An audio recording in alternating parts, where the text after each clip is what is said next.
Hola a todos y muy bienvenidos a un nuevo episodio de Historia en Podcast, episodio 159 o 69 de esta sexta temporada on demand, que la verdad les digo nos está dando tremendas satisfacciones por saber que cada vez la historia llega a más lugares. Nos pone muy, pero muy felices de todo corazón saber que están ahí del otro lado después de 159 episodios. Si recién nos encuentran, si recién se unen, estar ahí del otro lado para nosotros y contar con su presencia del otro lado es más que invaluable. Así que muchísimas gracias por estar nuevamente ahí, escuchando un poquito de historia, compartiendo un poquito de historia, medio abuelo de pájaro, como siempre digo, para que sea el acceso directo a querer conocer un poquito más de ese pasado que nos une, digamos, ¿no? De ese pasado que ha construido la historia de la humanidad. Y en esta oportunidad les traigo un tema muy, pero muy solicitado desde hace muchísimo tiempo por ustedes. Los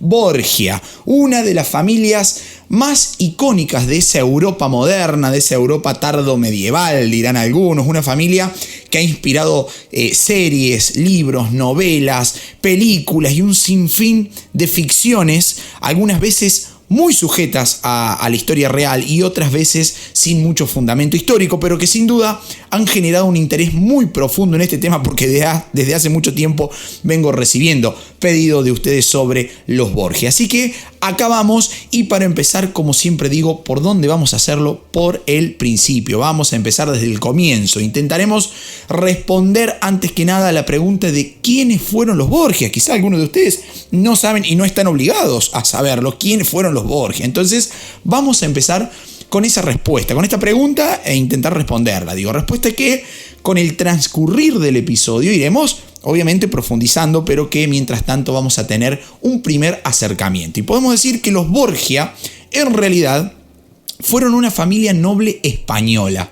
Sí, española, por más italiano que parezca el apellido y por más que la mayor parte de su influencia haya sido efectuada en Italia, los Borgia eran una familia noble española. En realidad, Borgia es una italianización, si se me permite el término, del apellido original de esta familia, que era Borja, cuyo origen se remonta al pueblo aragonés de Borja, en España, después establecida en el reino de Valencia, más particularmente en Játiva, y de ahí muchas veces que se diga que los Borgia o los Borja eran en realidad valencianos, porque van a estar muy unidos a esa parte de la historia y de la geografía española. Una familia popularmente conocida por sus ambiciones de poder, por sus intereses económicos, por la crueldad a la hora de obtener y alcanzar esos objetivos, por sus pocos escrúpulos, pero también por su gran aporte como mecenas de grandes artistas del Renacimiento italiano, artistas como por ejemplo Miguel Ángel, Leonardo da Vinci, El Bosco, Pinturicchio, entre tantísimos otros.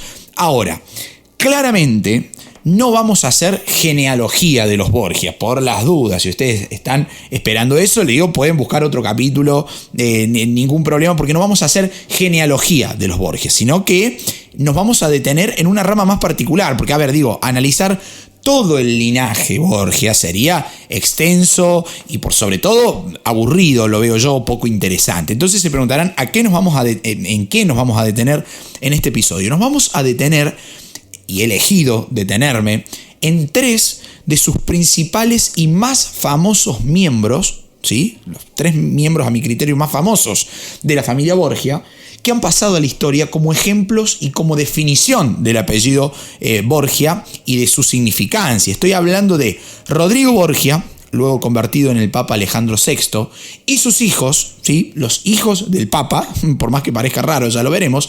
Uno llamado César, que según se presume puede haber llegado a inspirar la obra de Nicolás Maquiavelo titulada El Príncipe, y de otra hija de Alejandro VI llamada Lucrecia Borgia. ¿Por qué me voy a detener en estos tres Borgias particularmente? Porque fueron quienes llevaron a la fama a esta familia, quienes pusieron su apellido en los más altos estrados de la historia europea occidental. Se preguntarán ustedes, ¿por qué? ¿Qué hicieron? Bueno, brevísima descripción para ingresar. Rodrigo Borgia era un cardenal sumamente mujeriego, podemos decir, ¿sí? Él era originario de Játiva, como les decía recién, que llegó a ser elegido papa bajo el nombre de Alejandro VI. Y al momento de ser elegido papa, el tipo ya contaba con 6 o 7 hijos, dicen algunas fuentes, y luego, mientras ya era sumo pontífice, sumó a algunos más a su prole, digamos, ¿no? Un tipo que durante su papado supo ganarse a varios enemigos producto de su ambición. Enemigos que van a llegar a acusarlo de simonía, por ejemplo, es decir, el cambiar por dinero ciertas prebendas o beneficios eclesiásticos como sacramentos y otros bienes espirituales, digamos. También fue acusado muchas veces de asesinar a cardenales de la Iglesia Católica mediante la cantarela, ¿sí? Que era un veneno muy usado durante el Renacimiento. Pero quizás la acusación más grave que cayó sobre sus espaldas fue la de la práctica sexual incestuosa con su hija Lucrecia, a la cual ya vamos a llegar. Fíjense cuántas acusaciones de un tipo que llegó a ser papa, ¿no? Pero bueno, más allá de esas acusaciones, algunas de ellas muy bien fundamentadas, otras medias flojas de papeles, Rodrigo Borgia fue un gran mecenas del Renacimiento, impulsor de muchos artistas, como decía anteriormente. También va a ser un líder de Estado que supo mantener a la Santa Sede a salvo de las codicias españolas y francesas, como iremos viendo a medida avancemos. Rodrigo había nacido en Játiva en el año 1431 en el seno de una familia noble, ¿no? Una familia que había recibido los favores de quien fuera Jaime I, el Conquistador, ¿sí? Conocido así en su lucha contra los moros por la reconquista de Valencia, ¿no? Y en sus primeros años, Rodrigo va a escoger la carrera eclesiástica y tan solo con 25 años de edad fue nombrado vicecanciller de la Iglesia en el año 1456 por su tío, ¿sí? El Papa Calixto III, que también era un Borgia, ¿sí? Llamado Alfonso. O sea que ya teníamos una tradición familiar muy bien instaurada, estamos hablando de una familia bastante poderosa, ¿no? Junto con él también va a llegar al Vaticano su hermano Pedro Luis Borja, ¿sí? Después italianizado como Borgia, como capitán general de los ejércitos pontificios. Así va a empezar la historia grande de los Borgia en Roma. Borgia que por los italianos eran llamados como los catalanes, ¿sí? Los catalanes, así casi de manera despectiva, digamos. Bueno, ¿qué va a pasar? Vamos a ir un poquito desglosando esta historia más que misteriosa y atrapante, a mi criterio, ¿no? Siempre digo, la historia es muy atrapante para el que le gusta la historia y mi función es tratar de hacerles gustar la historia y creo que en cierta forma lo estamos logrando. A ver, vamos a desentrañar esta historia. Les decía, el pontificiado de Calixto III Borgia, ¿sí? Que les nombraba anteriormente, va a durar apenas 3 años. No nos vamos a meter ahí ahora puntualmente porque es una historia que la verdad no es muy relevante a mi criterio y sobre todo focalizando en estos 3 personajes que les decía al comienzo. ¿Qué va a pasar? Muere Calixto III, ¿sí? Y tras su muerte, en 1458, una gran parte de la plebe romana va a tomar por asalto muchos palacios de los Borgias que estaban protegidos por el ya difunto papa. O sea, muere el papa, aprovecha la plebe romana a asaltar esos palacetes de los catalanes, como se los conocía a los Borgia. Pero gracias a la astucia de uno de los miembros de esta familia, ¿sí? Va a ser que se pudo mantener un Borgia dentro de la escena política en la Santa Sede. Estamos hablando de Rodrigo Borgia, un tipo muy hábil. Algunos van a decir fumaba bajo el agua, Rodrigo, no se le escapaba absolutamente una. Hasta el punto de que en el cónclave de sucesión de Sixto IV, estamos hablando ya en el año 1484, el nombre de Rodrigo Borgia empezó a sonar como un posible sucesor del Papa. Pero su figura ya levantaba demasiados recelos, ¿no? Sobre todo por su vinculación con Calixto III, ¿no? Este papa que no había sido muy querido en la historia de la Iglesia Católica. Y la elección de un nuevo papa terminó cayendo finalmente a favor de Inocencio VIII. Pero cuando se cierra una puerta, dice un viejo refrán, se abre una ventana. Y la ventana, o la segunda oportunidad de Rodrigo Borgia, iba a llegar en el famosísimo año de 1492. Digo famosísimo año porque a mi criterio es uno de los años más importantes de la historia de la humanidad. Año de la llegada de Colón a América, vaya si ha significado un cambio. Año de la expulsión definitiva de los árabes de la península ibérica, vaya si ha significado un cambio. Y también, para lo que nos interesa en este episodio, año de la llegada al papado, al sumo pontificado de Rodrigo Borgia. Y en esa oportunidad, Rodrigo Borgia iba a competir con Julián de la Rovere, o Giuliano de la Rovere, como lo pueden encontrar de cualquiera de las dos formas. ¿Quién va a competir por ser el Papa en esos momentos con el propio Rodrigo Borgia, ¿no? Bueno, no va a ganar Julián de la Rovere o Giuliano de la Rovere, y en el futuro va a terminar siendo Julio II, pero ya nos vamos a meter en eso porque Julián de la Rovere va a ser un personaje clave en la historia de los Borgia, un tipo, diría, su más eterno enemigo. ¿Sí? El más eterno enemigo de los Borgia en Roma va a ser este Julián de la Rovere, que estaba compitiendo, ¿sí? Estaba compitiendo con Rodrigo Borgia para llegar al papado.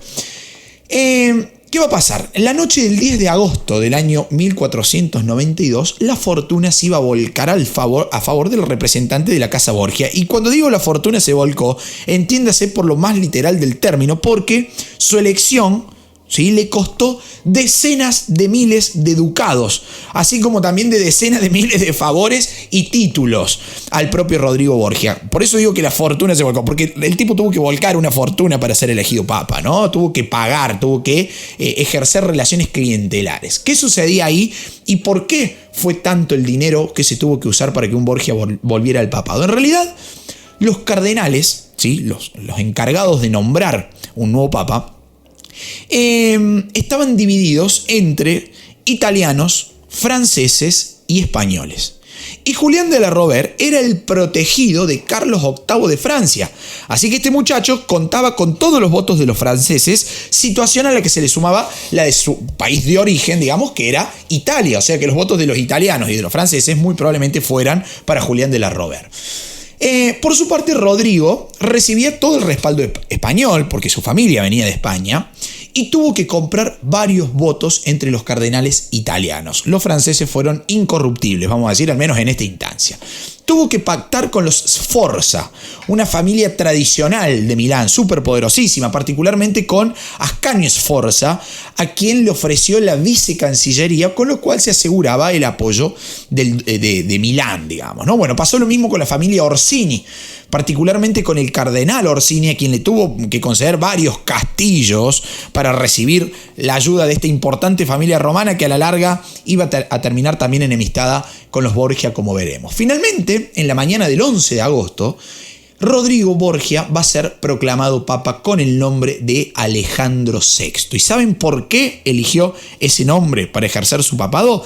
La elección se debía a Alejandro Magno, un admirado por Rodrigo Borgia, ¿sí?, lo cual ya hacía presagiar las futuras ansias conquistadoras y ambiciosas de este nuevo sumo pontífice. Alejandro VI, que va a ser clave en la devolución de favores con esos cardenales españoles, va a ser clave porque Alejandro VI va a ser el encargado de redactar las famosas bulas papales que beneficiaban a los reyes católicos en España en su cruzada conquistadora, digamos, ¿no?, colonizadora en América. Le otorgaba territorios, ¿sí?, les otorgaba el derecho de evangelizar esos nuevos territorios conquistados, descubiertos, dirán en algún momento, para que terminaran quedando bajo el control español, ¿no?, a cambio de evangelizar a todos aquellos pueblos que se fueran poniendo en contacto con la cruzada colonizadora y conquistadora española. Así que fíjense si pagó más que bien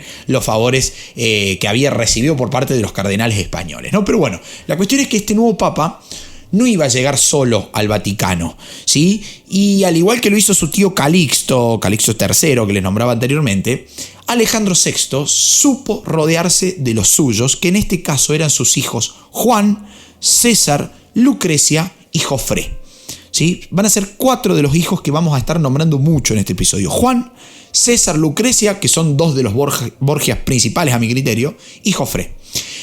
Y nada más instalarse en Roma, muy rápidamente, va a empezar a pensar Alejandro VI cómo tratar de asegurar el futuro de estos sus hijos. Por ejemplo, en 1493 va a casar a su hija Lucrecia, de apenas 13 años, con Juan Sforza, conde de Pesaro, ¿sí?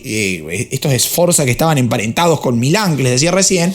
Este Juan Sforza era conde de Pesaro, que la doblaba en edad a su futura esposa. Ya desde los 11 años venían tratando de ubicar a Lucrecia Borgia en alguna familia. Aceptaban uno, lo rechazaban a otro, hasta que llegó este Juan Sforza. ¿Qué buscaba Alejandro VI con este matrimonio arreglado? Buscaba asegurar la alianza de su familia, de los Borgia, con los Sforza de Milán.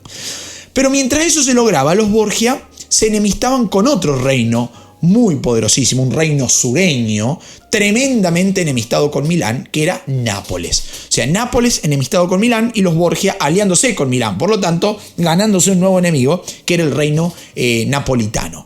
Y para tratar de solventar, esa enemistad, Alejandro VI se va a encargar de arreglar o de pactar el matrimonio de Jofré Borgia, uno de sus hijos, con Sancha de Aragón.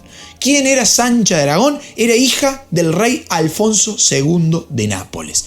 Entonces, en esos tejes y manejes, en esos matrimonios, que eran toda una institución no amorosa, romántica, como la pensamos hoy, sino que era una institución utilizada para pactar alianzas políticas, alianzas militares, alianzas relacionales, digamos, ¿no? en cuanto a la vinculación de estas familias.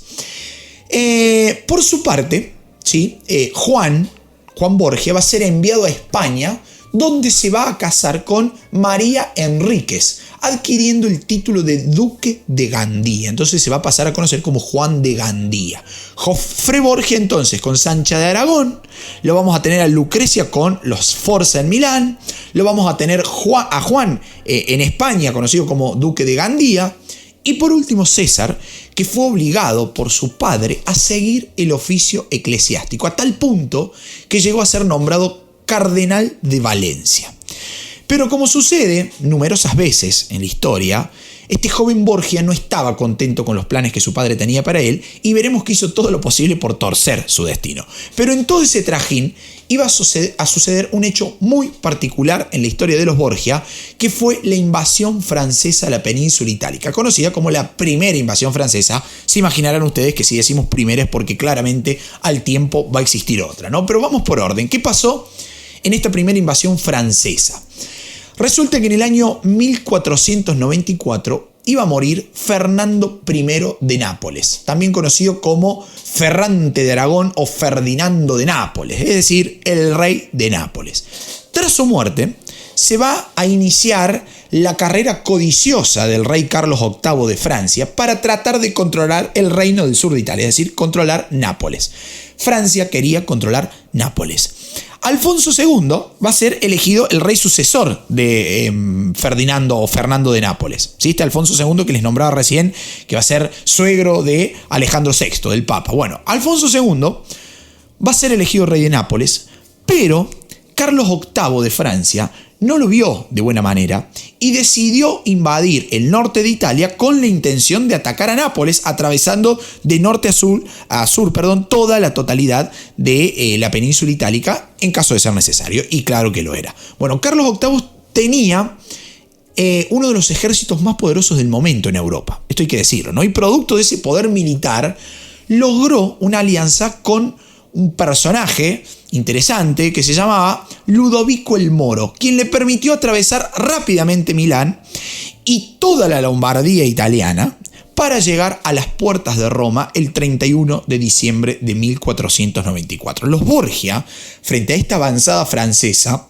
deciden refugiarse o atrincherarse en el famoso castillo de San Angelo, muy cerquita ahí de la Santa Sede, también conocido como la Mole de Adriano, ¿no? Un lugar emblemático de Roma. Bueno, ¿qué va a pasar? Carlos VIII y su ejército van a presionar por derrumbar a los Borgia e incluso van a contar con el apoyo de la familia Colonna, una familia noble romana, eterna rival de la familia papal también. Ahora, ¿cuál era el enojo del rey francés con el Papa? ¿Por qué se la agarró con los Borgia?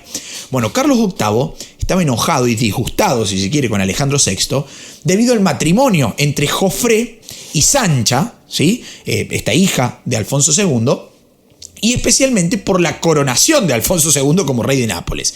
Ahora, Carlos VIII era consciente de que enfrentarse con los Borgias, que enfrentarse nada más y nada menos que con el Papa, era o significaba llegar a un derramamiento de sangre masivo. Entonces, para evitar ese derramamiento de sangre masivo, Carlos VIII decidió exigirle a Alejandro VI, al Papa, nada más y nada menos, la entrega de su hijo César como rehén, ante lo cual los Borgia no tuvieron muchas más chances que ceder. Así, con el hijo del Papa en sus manos, Carlos VIII se aseguraba la colaboración, con todas las comillas que puedan colocarse en la palabra colaboración, la colaboración, de la Santa Sede, dejando protegida su retaguardia, digamos, en su avance hacia el sur, hacia el reino de Nápoles. Pero a Carlos VIII se le iba a escapar la tortuga, digamos, ¿no? No contaba con la astucia de los Borgia, quienes siempre sabían tener un as bajo la manga, ¿no? Alejandro VI, para esos momentos, ya había pactado con Alfonso II de Nápoles una intervención militar contra los franceses, contra los intereses franceses, mejor dicho, en Italia, que se va a llevar a la práctica con un ataque marítimo a la ciudad portuaria de Génova. Para colmo de males, César va a lograr escapar del campamento francés y, como si fuera poco, también logró volver a Roma. Entonces, ante esa situación, los franceses quedaron prácticamente atrapados en Italia, atacados por todos los flancos posibles y con una retirada que cada vez se hacía más complicada. Finalmente, en el verano del año 1495, en Fornovo, a escasos kilómetros de la ciudad de Parma, los franceses van a terminar siendo finalmente derrotados por los ejércitos de la Santa Liga, que para esos momentos estaba conformada por España, por Venecia, por Milán, por Alemania y obviamente también por la Santa Sede. Finalmente, Carlos VIII va a morir, ¿sí?, en lo que fue la primavera del año 1498, y en su lugar va a asumir como monarca Luis XII.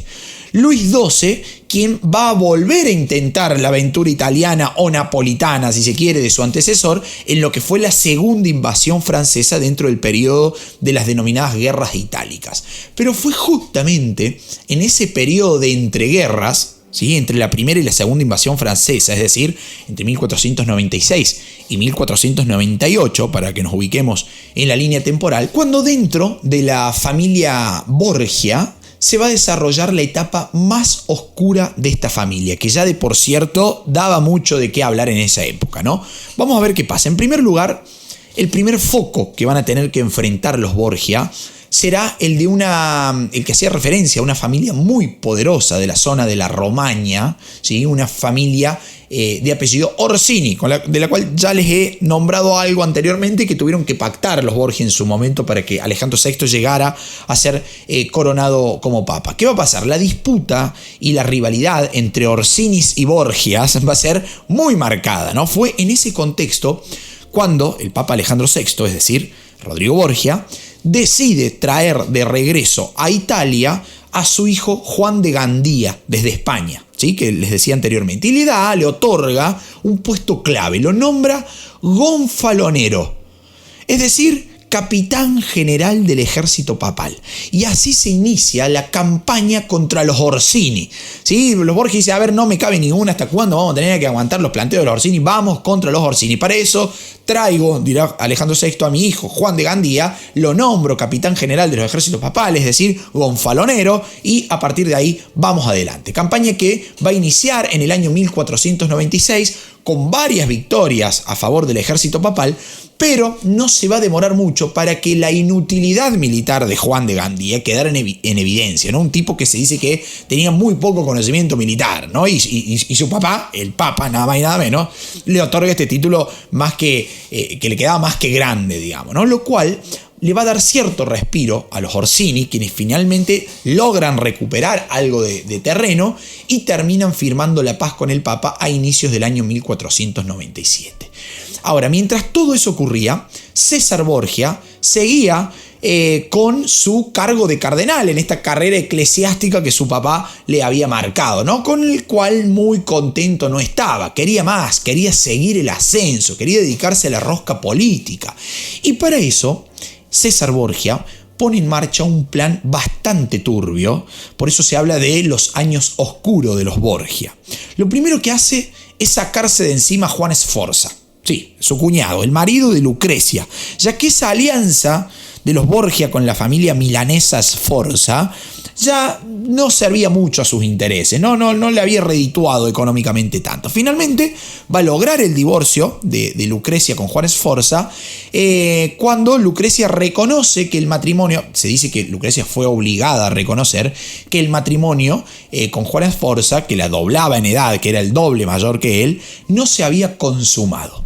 Y acá viene lo interesante, lo que pasó con Lucrecia después de esta separación, quien se va a refugiar, ¿sí?, después de su divorcio en el convento de San Sixto, y es ahí donde después de varios idas y vueltas, en marzo de 1498, termina dando a luz a un bebé, a un niñito, ¿sí?, que iba a ser conocido en la historia como el infante romano, llamado Giovanni. Ahora, ahí aparece toda la famosa leyenda negra de Lucrecia Borgia, donde Lucrecia Borgia o Borgia, digo, ¿no? Está más que claro, donde varias hipótesis se tejen y se entretejen, pero por lo pronto ninguna se demuestra. Una de esas hipótesis es la que establece que quizás el padre haya sido un tal Peroto, o también conocido como Pedro Calderón, una especie de mensajero del Papa, ¿sí?, de Alejandro VI, que estaba en el convento junto con Lucrecia y que de la nada, ¿sí?, después de que Lucrecia diera luz, el tipo aparece ahogado en el río Tíber, ¿sí? No hay mucha más información de este tal Peroto. Otra hipótesis es la planteada por los enemigos de los Borgias, en particular por los Sforza, que fueron los más perjudicados con esa separación, quienes salieron a decir que el hijo de Lucrecia era en realidad fruto de una relación incestuosa del propio Alejandro VI, o sea, el padre de Lucrecia, con su propia hija, lo cual lo convertiría en padre y abuelo al mismo tiempo de este tal infante romano, de este tal Giovanni. Otra hipótesis va a plantear otra relación incestuosa, pero con su hermano César, la cual tampoco está comprobada, pero sonó en su momento muy fuerte. Algunos historiadores dicen que existieron dos bulas papales de Alejandro VI en el año 1501, en donde en la primera de ellas se reconoce a ese hijo como hijo de César Borgia, y en la segunda bula papal el propio Papa lo reconoce como su propio hijo. Sí, lo cierto es que son pocos los historiadores que aseguran haber tenido acceso a esas bulas papales, ¿no? Ya lo sabrán ustedes o lo supondrán, imagino, secretos del Vaticano, ¿no? Y ahí ya mucho más no se puede entrar.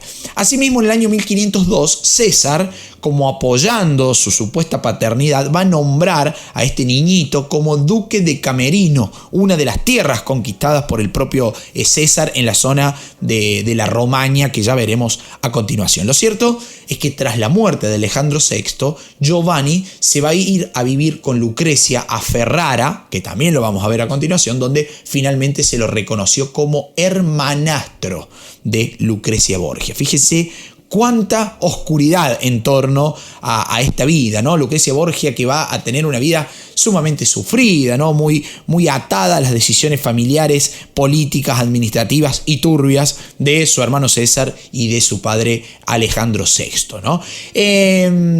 ¿Cuántos entreveros sabía decir mi papá, ¿no? En lenguaje muy campechano, ¿no? Cuántos entreveros, cuántas historias que al día de hoy no tienen respuestas sobre una de las familias más poderosas del mundo en esos momentos. Pero bueno, más allá de todo eso, Lucrecia va a seguir siendo utilizada como una pieza de intercambio, como un objeto de intercambio entre los Borgia y las familias reales de la península itálica, a tal punto que César va a pactar un nuevo matrimonio de Lucrecia, pero esta vez con Alfonso de Vegeglia, ¿sí?, hermano de Sancha de Aragón, que era la esposa de Jofre Borgia e hijo del rey de Nápoles, con lo cual se afianzaban las relaciones entre los Borgia y la casa de Aragón, que estaba en esos momentos en Nápoles. Pero lo que de verdad César quería en esos momentos y con este matrimonio era el control y el mando militar del ejército papal.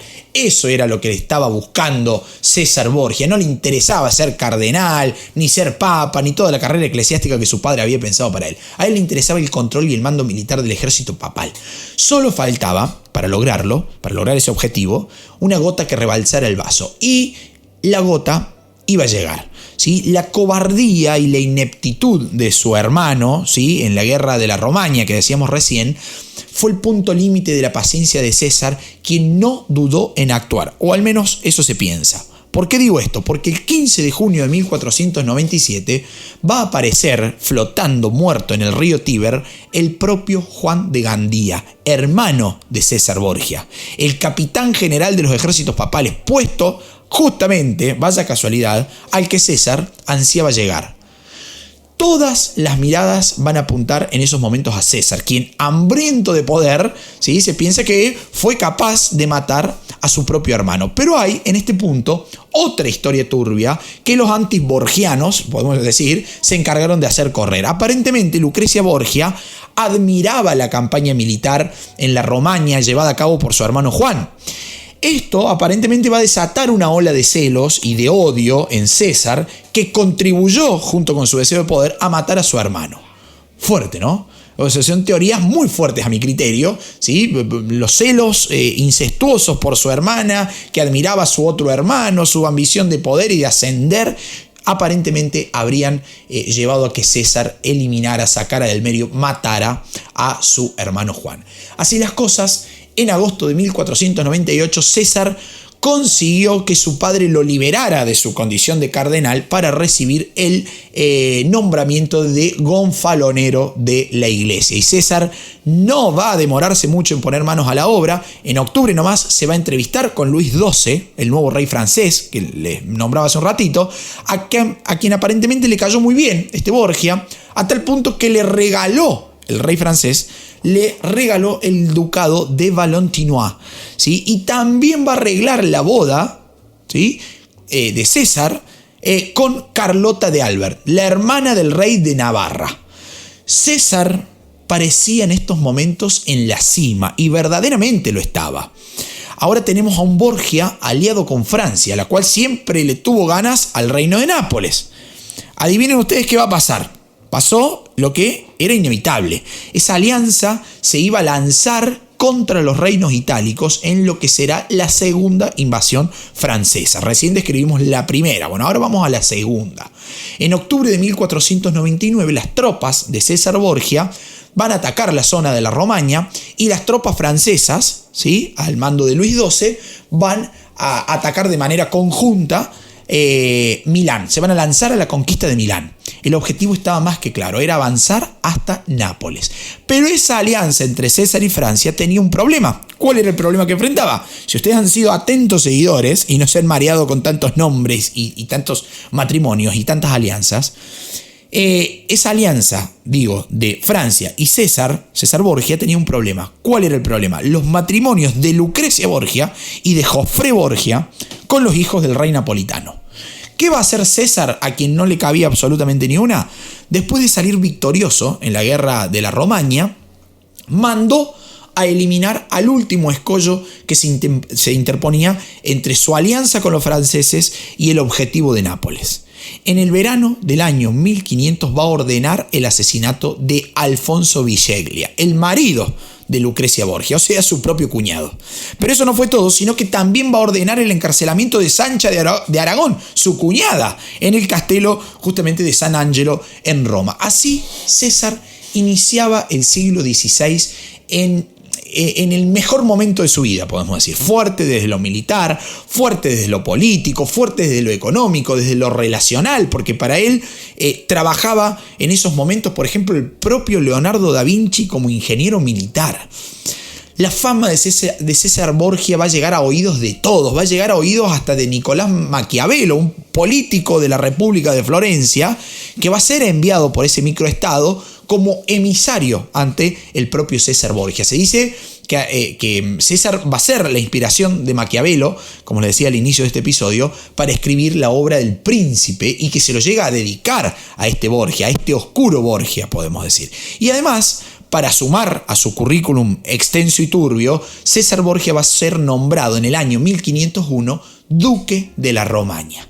Su objetivo parecía haberse cumplido, pero al ser tantas las ambiciones, parece que sus objetivos a largo plazo amenazaban a la propia República Comercial de Florencia. Fue nuevamente en octubre, pero del año 1502, cuando sus capitanes del ejército van a conspirar contra él, pero muy hábilmente César los descubre, los captura, los juzga para que sirva de escarmiento a quienes osen levantarse contra el más poderoso de los Borgia en esos momentos. Todo eso sucedió en el último día del año 1502. El tipo descubrió una hazaña militar en su contra, ¿sí? Último día del año 1502, 31 de diciembre de 1502, el cual para los historiadores va a ser el último gran día de César Borgia. ¿Por qué se dice esto? Porque el año 1503 va a ser verdaderamente catastrófico para César Borgia. Durante la primavera los franceses van a ser derrotados en Nápoles por el ejército español que estaba bajo el mando del denominado héroe de Granada, el gran capitán Gonzalo de Córdoba. Con esa victoria España anexó Nápoles, ¿sí? Y va a poner fin a las pretensiones francesas sobre el sur de la península itálica. O sea que, golpe duro, un revés muy duro para César Borgia, que estaba aliado a los franceses en Nápoles. Por otro lado, en ese mismo año, en agosto de 1503, va a morir su padre, va a morir Alejandro VI, el artífice de su carrera, al mismo tiempo que el propio César caía enfermo en ese mismo agosto del año 1503, lo cual hace correr la hipótesis de envenenamiento. ¿Sí? Eran muchos los enemigos que los Borgia habían logrado granjearse en esos momentos. Eso fue crucial en su vida, ¿sí? Se quedaba sin dos grandes aliados y sin dos grandes soportes: el Papa y el rey de Francia, que había sido ya derrotado por los españoles en Nápoles. Pero la mala fortuna de César parecía no tener fin. Explico el porqué. Resulta que después de su padre va a ser elegido como Papa un tipo que va a pasar a la historia conocido con el nombre de Pío III. Un tipo ya medio enfermo, enclenque, medio viejo, que solo duró en el mandato como sumo pontífice el corto periodo de 26 días. Quien lo va a suceder a Pío III va a ser Julio II, que lo nombré al comienzo del episodio. ¿Quién era este Julio II?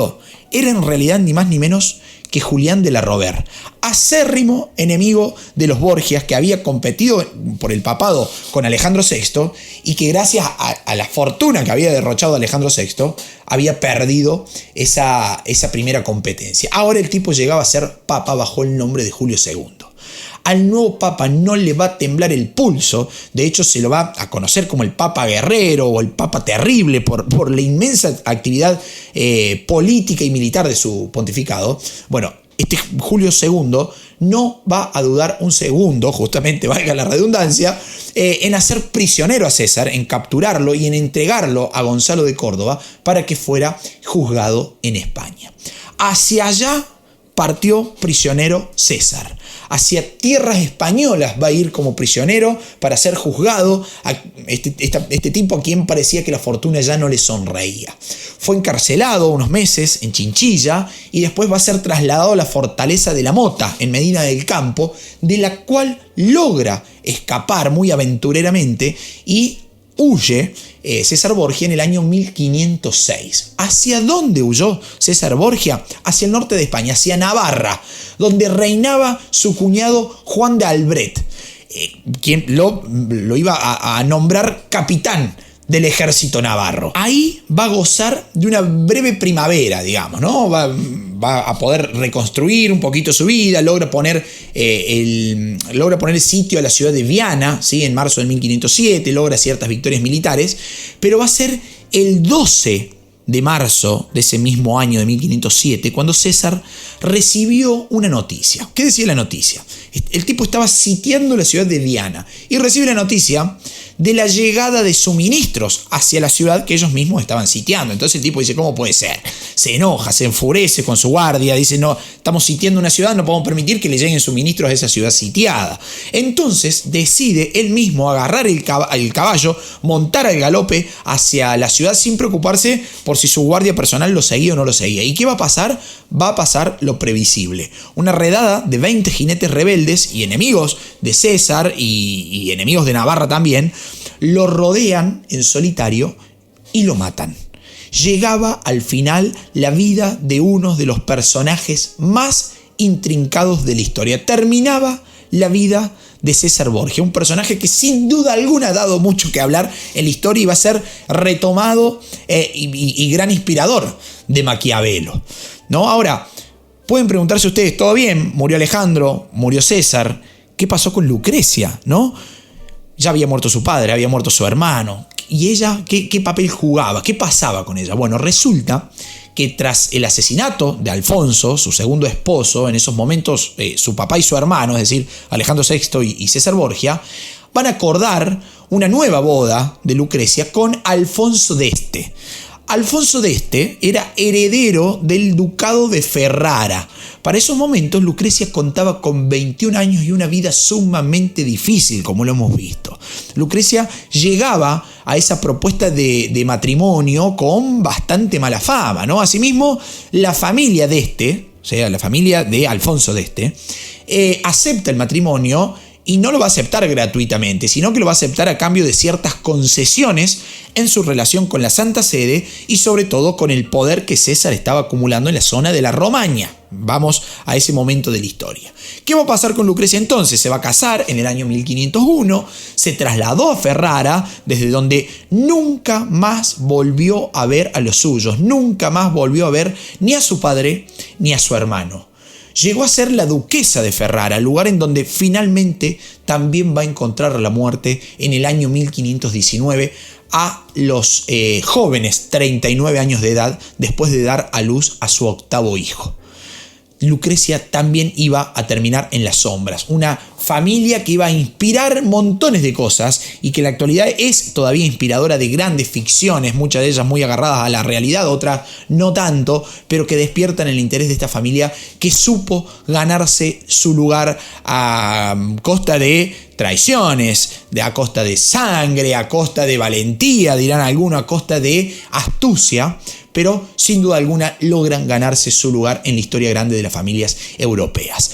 Así, queridos amigos, le ponemos fin a la historia de esta familia, la familia Borgia, que supo ganarse su lugar en la historia, a costos elevadísimos, sin ningún tipo de miramiento ni condicionamiento para lograr sus objetivos, haciendo uso de la frase atribuida a Maquiavelo, quien encontró en César Borgia una inspiración, frase que aunque se le atribuye nunca fue expresada explícitamente por Maquiavelo, ¿no? Pero se le atribuye a él, ¿sí? Los Borgias van a hacer uso de esta frase que dice: el fin justifica los medios, según la logia maquiavélica, aunque Maquiavelo nunca la haya expresado explícitamente. Y vaya si los Borgia aplicaron esta regla, una regla casi de oro, digamos. Así que bueno, queridos amigos, hasta aquí el episodio de hoy. Esperamos en alguna oportunidad continuarlo, ¿sí? Ver qué pasó esa vida europea post Alejandro VI, post César Borgia o post Lucrecia Borgia, o por qué no profundizar en la biografía particular de cada uno de ellos. Pero como el objetivo de este episodio era analizar a la familia Borgia, me parece que este es el punto, o es el momento para dar el punto final. Queridos amigos, espero haber estado a la altura. Si les ha gustado el episodio, pueden realizar aportes económicos a través de Cafecito App, a través de PayPal, seguirnos en Instagram, ahí nos encuentran como Historia en Podcast, comentar este episodio, compartirlo, escribirnos, mandarnos mensajes, respondo personalmente a cada uno de los mensajes que me llegan, sumarse a nuestros cursos, comprar nuestros libros. Tenemos todo un trasfondo que es la manera de financiar este proyecto educativo y de divulgación histórica que es Historia en Podcast. Así que muchísimas gracias por estar ahí nuevamente y será hasta un próximo encuentro cuando la historia nos vuelva a reunir. Chao, muchas gracias.